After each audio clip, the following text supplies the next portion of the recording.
Адамда ырыс арам дейт. Арам да ырыскы болуп эсептелеби? Кыяматта кандай жооп берилет дейт. Адал нерсе бул ырыскы болот, шек күмөнсүз. Бирок арам оокаттагы ырыскы болуп эсептелеби кандай? Десе акыйдада талаш тартыш бар. Бул дагы акыйдага тиешелүү суроо.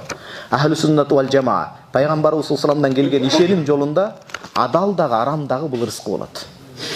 Бир гана Му'тазила деген жамаат болгон, акылга көп басым коюп, шариатка көп ээрчибей калган адамдар болот. Ал кишилер айткан, адал Кудай буйруган ырыскы, арам ырыскы эмес, пенде өзү кылат деген.